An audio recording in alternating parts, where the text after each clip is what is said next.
Hey guys, it's Will. It's Hong Kong Cinema Appreciation Society. Welcome back to the channel.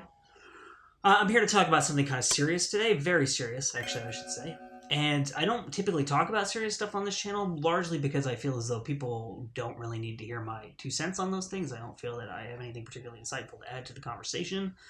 This channel is about movies, and movies are relatively frivolous, ultimately, right? I mean, we love them, but what are they for other than entertainment and art?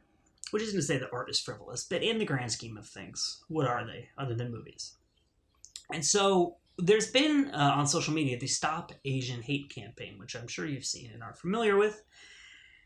And this is kind of a reaction to this horrible wave of hate crimes that we've been having in the United States against Asians and Asian Americans. This recent awful shooting in Atlanta, which is just so horrible, and it's with a really heavy heart that I come here to talk to you about this. And I feel as though, even though I'm not sure that I have anything meaningful to add to this conversation, I can't not talk about it, because this channel and this audience and this community would not exist were it not for Asian cinema and the Asian artists and Asian Americans in some cases that make these films. I think I'm gonna talk a little bit in a minute about something different, but the bottom line thing that I think bears repeating a million times is that if you judge anyone for any reason other than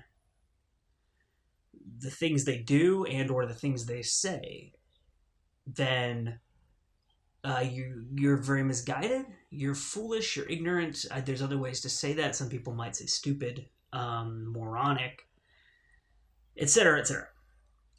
And so, the fact that we even have to sit here and live through this and to talk about this and to address this is an indication of the tremendously misguided nature of so many people in the world. And obviously, I have to point out the fact that a lot of these people, if not all of these people, are white.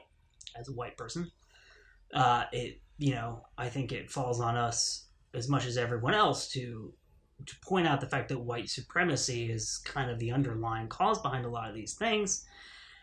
And it's kind of a hard thing to even fathom. And so that's kind of the second thing that I'm going to talk about here is this notion of white supremacy. It seems like so much of it that has come to the fore of the American kind of like national conversation recently is predicated on some kind of belief that there is any kind of unifying white culture, which is a ludicrous concept, right? Because even just with this channel, right, it's run by me and Mike. Mike is from Russia. He was born in Russia. He was born in the Soviet Union. I was born in the U.S., but my mom is from England, and I'm a dual citizen, U.S. and the U.K. And, Mike and I are both white dudes who wear glasses, who have brown hair, but our cultures are nothing like each other, right? So this notion that, like, somehow Mike and I are bonded by a similar culture that we feel we must defend is just completely moronic, because there's no such thing as white culture. That's a racist way to disguise, you know what I mean? Like, the notion is white is better, and you're trying to disguise that by saying it's my culture. It's like, no, white is not anybody's culture. You could be European, but where in Europe are you from? And there's all these other different... So anyway, but I really think that there is this notion that somehow cultural isolationism is a thing and is possible in the 21st century. And I believe that is absolutely not true, that cultural isolationism is impossible. And the notion that you have existed only being informed by a single culture and that culture is somehow being endangered by the influence of other cultures it's really, really brutally ignorant. And if that has led to this kind of violence, it's just insane to me to try to wrap my head around that. And so what I thought I would do with this video that might in some way be helpful or kind of show how kind of ignorant I believe that this belief is to kind of talk about all of the ways in which American culture and Western culture, more generally speaking, has been so positively impacted by the contributions of Asian art and culture and Asian Americans. And to show that this notion that somehow someone might have a culture that is completely on its own, that developed on its own, that's its own thing, and no one else has impacted that, and it is now somehow under attack, or some kind of identity is under attack, to show that it's just so stupid, because that's impossible for that to exist, right? So this channel is about movies. I'm going to start talking about movies. What is a huge cultural touchstone with a lot of white people? I think a lot of white people of a certain age, Star Wars. You can find a million interviews of George Lucas talking about how much he loves the films of Akira Kurosawa, who is a Japanese filmmaker. R2-D2 and C-3PO are based on two characters in The Hidden Fortress, which is a Kurosawa film from 1958. If you look at pictures of samurai armor, it is so clear that Darth Vader is based on samurai armor. And in Star Wars, they fight with lightsabers, right? Which is basically like a sci-fi version of kind of a samurai sword. The Jedi Code of Ethics is very much based on kind of like samurai code of ethics. Like, Star Wars really is a samurai movie in space, with some influence, like particularly I think Han Solo, taken from like westerns and old serials, right? But without Japanese cinema, without Kurosawa, absolutely you don't have Star Wars, and you probably don't have The Mandalorian, right? Because The Mandalorian is very much kind of like this samurai traveling bounty hunter type thing. And Jon Favreau, actually, when he pitched what he wanted to do for The Force Awakens, because you might not know that when they made The Force Awakens, they solicited pitches from a whole bunch of filmmakers. Jon Favreau pitched Seven Samurai, but with Jedi instead of samurai. And so if you like Star Wars, you like Japan, you like Japanese cinema. Francis Ford Coppola, hugely influenced by Kurosawa. He said at some point that the first 30 minutes of The Bad Sleep Well, which is a Kurosawa film from 1959, I believe, is the most perfect that cinema can get. And the idea of making these huge epic movies with really big, sweeping, beautiful cinematic visuals, but that are also very kind of personal and existential, and that focus on all these cultural issues, comes from Kurosawa. So all of Coppola's masterpieces, like the Godfather films, Apocalypse Now, like all of those movies are informed by Kurosawa. And in fact, Kurosawa gave Coppola notes on the Ride of the Valkyries sequence in Apocalypse Now. So if you like Apocalypse Now, if you like the Godfather films, you like Japanese cinema, and so you like Asian cinema, and so you like Asian art and culture, and the people who create it, who are, surprise, Asian. So, Martin Scorsese, Goodfellas, Casino, Raging Bull, Taxi Driver, Mean Streets. Martin Scorsese was hugely influenced by Akira Kurosawa, and probably still is. At a press conference in Japan, when he was promoting Gangs of New York, he talked about how that film was directly inspired by Ran, the epic kind of emotional sweep and physical scope of Ran. Ran is a 1985 film by Kurosawa. It's an adaptation of King Lear, with like some elements brought in from Japanese history. And he also talks about how with the opening battle sequence in Gangs of New York, he was attempting to emulate the battle sequence in Ran when they siege the castle and burn it to the ground. So if you like Martin Scorsese, you like Japanese cinema. Moving on from that, let's say you like martial arts movies. Chuck Norris. Chuck Norris was a sparring partner of Bruce Lee. He was in a Bruce Lee film, and without Hong Kong action cinema and martial arts cinema and the innovations of Bruce Lee and the Shaw Brothers and Golden Harvest, you don't have Chuck Norris movies. And you most certainly don't have Van Damme movies. Van Damme actually went to Hong Kong before he came to the U.S. to become a movie star. He had some headshots taken there. I think he auditioned for Godfrey Ho, if I'm remembering that correctly, who's a Hong Kong filmmaker. Van Damme is a practitioner, I believe, of karate and taekwondo, which are both, obviously karate is Japanese, and taekwondo, I believe, is a Korean martial art. Van Damme starred in Hard Target, which was directed by John Woo, who is from Hong Kong. He also starred in a film called Maximum Risk, a film called Replicant, and a film called In Hell, which were all directed by Ringo Lam, who is a Hong Kong filmmaker. He starred in Double Team and Knockoff, which were both directed by Choi Hark, who is a Hong Kong filmmaker. He was in No Retreat, No Surrender, which was directed by Corey Yun, who's a Hong Kong filmmaker. He was in Bloodsport and Double Impact, which both take place in Hong Kong. I believe Van Damme actually also lives in Hong Kong, or at least he has a place in Hong Kong.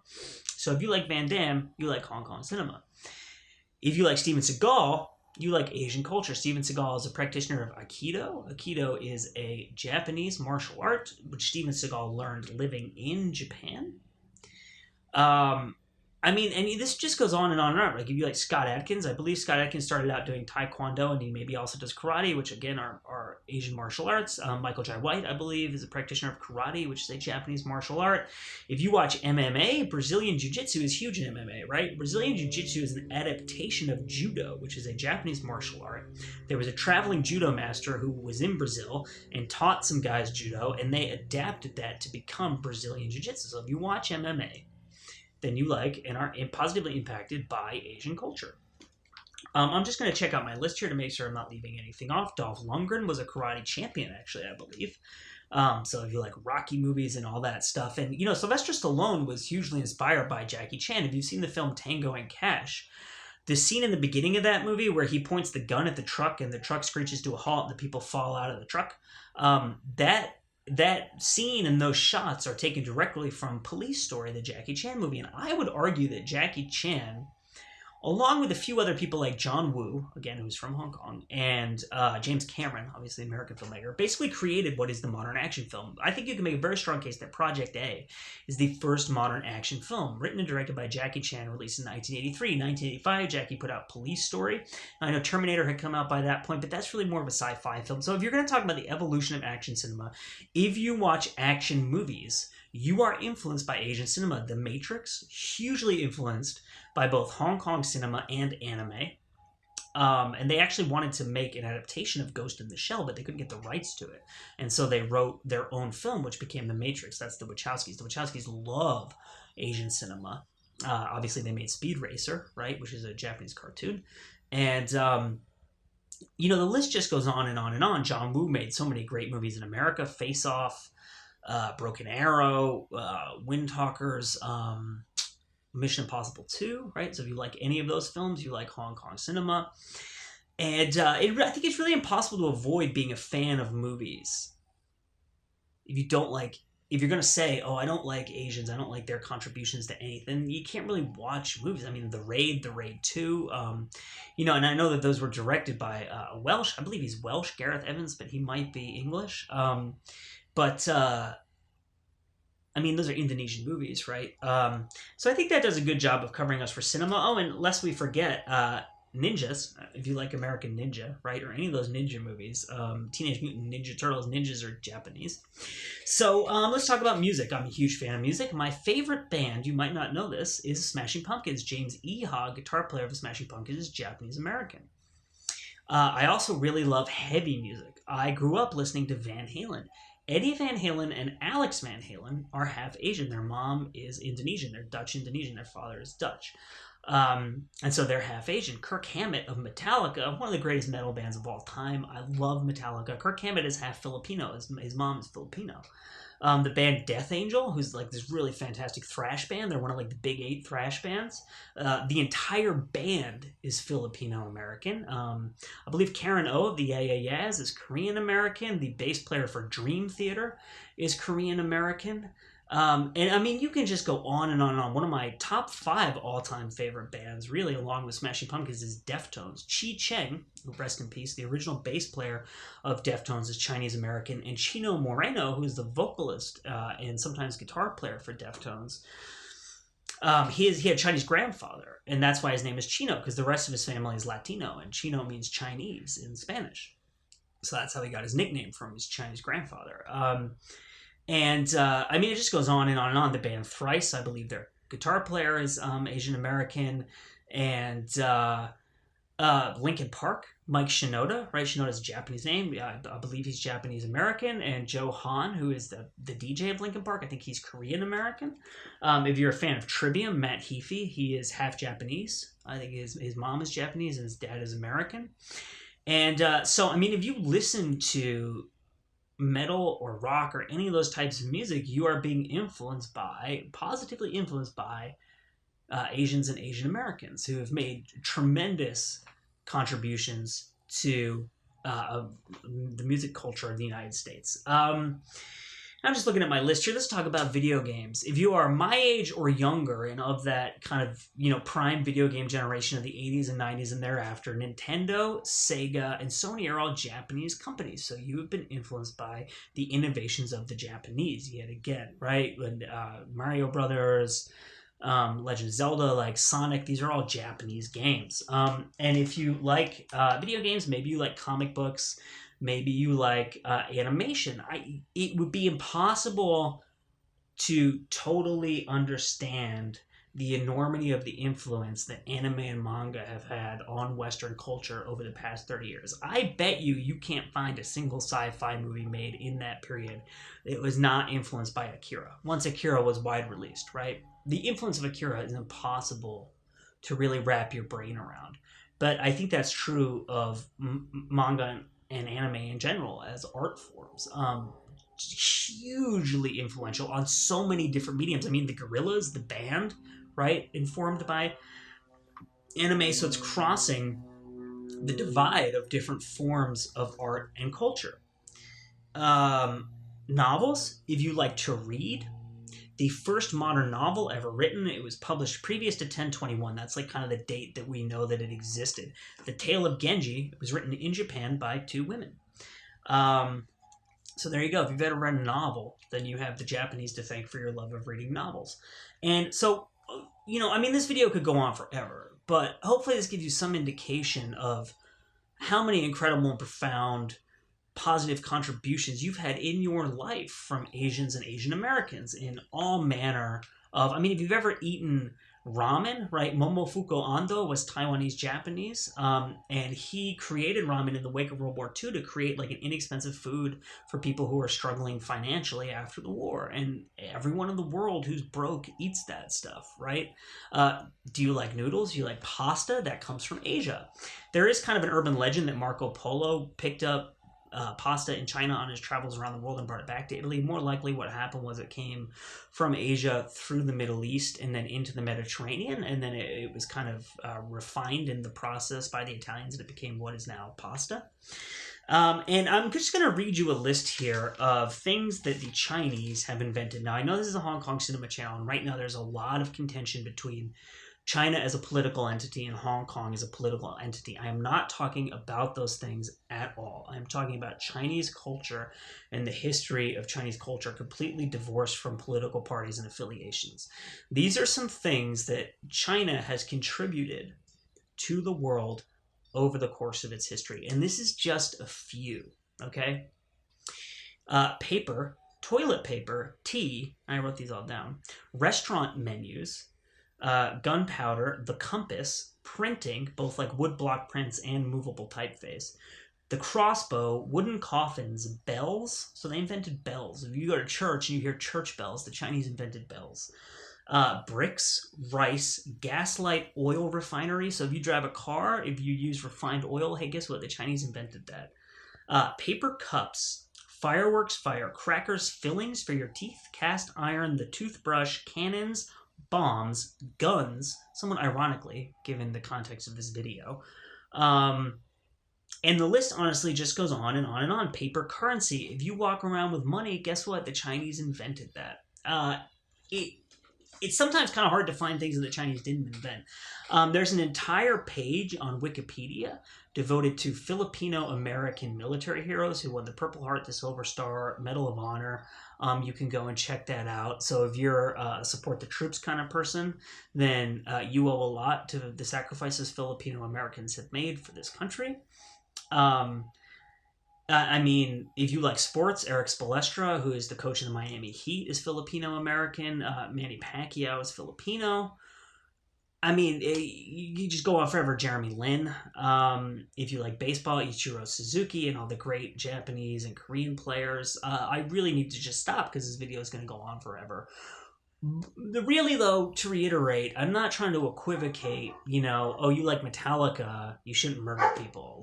I'm just trying to show that we are all so hugely positively impacted by Asian culture, and the world is so tightly knit, and culture is so fluid, and it's just impossible to uphold this notion of cultural isolationism anymore, and I just think it's foolish. Beastie Boys, Tibetan Buddhists, Wu-Tang, black guys from Long Island, from New York City, who loved martial arts movies and created one of the best hip-hop groups of all time, who appealed to everyone of every ethnicity and race. So please stop the Asian hate. love people, don't hate them. I know it's harder, but it's better. And to everyone in the Asian community who's feeling victimized right now, who's afraid, know that we love you, we support you. If you need our help, ask for our help. Tell us what you need from us. My name is Will. Thank you so much for watching, and we will see you next time.